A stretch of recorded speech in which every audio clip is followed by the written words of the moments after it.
Indian wide ఇంకా చెప్పాలంటే world wide most anticipated movie ఏదైనా ఉంది అంటే అది ఖచ్చితంగా 'ఎస్ఎస్ఎంబి 29' మూవీనే.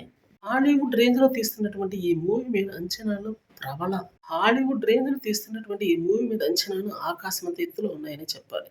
తెలుగు సినిమాని ఇండియాని దాటించి వరల్డ్ వైడ్ ఒక తిరుగులేని ఫేమస్ స్టేజ్‌కి తీసుకెళ్ళాలి అన్నటువంటి ప్రయత్నాల్లో భాగంగా జరుగుతున్నటువంటి ఈ మూవీ మాత్రం ఖచ్చితంగా సక్సెస్ అవుతుందని చెప్పాలి. హాలీవుడ్ హీరోలకు మాత్రమే సాధ్యమైనటువంటి వేల కోట్ల రూపాయల కలెక్షన్స్ ఈ యొక్క తెలుగు సినిమా కూడా రాబట్టే అవకాశం గట్టిగా ఉంది అని చెప్పాలన్నదే ఈ తెలుగు సినిమా యొక్క ఉద్దేశం.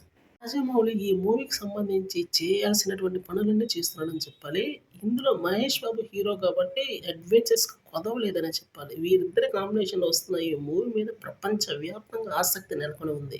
ఇండియన్ వైడ్ 1200 కోట్ల భారీ బడ్జెట్‌తో తీస్తున్నటువంటి మూవీ ఇది కాబట్టి ప్రపంచం అంతా ఆసక్తిగా ఎదురు చూస్తుంది ఈ మూవీ కోసం. కార్యక్రమాలు రీసెంట్‌గా పూర్తయిన విషయం తెలిసిందే. అయితే రెగ్యులర్ షూటింగ్ అయితే అతి కొద్ది రోజుల్లో స్టార్ట్ చేయబోతున్నారని గుడ్ న్యూస్ అయితే వచ్చినట్టు తెలుస్తుంది. ఇది ఎంత తొందరగా అయితే అంత బావుంటుందని మహేష్ బాబు ఫ్యాన్సే కాదు రాజమౌళి ఫ్యాన్స్ కూడా కోరుతున్నారు. ఆఫ్రికా తదితర అడవుల్లో మాత్రం ఈ మూవీని తిరుగులేని యాక్షన్ ఓరియెంటెడ్ మూవీగా అయితే తీయబోతున్నాడనే చెప్పాలి. భారీ స్థాయిలో ఉండటమే కాదు ఆస్కార్ అవార్డ్ రేంజ్‌లో కూడా నిలవబోయే పూర్తి స్థాయి అడ్వెంచరస్ మూవీ అని చెప్పాలి. ఇందులో డౌటే లేదు.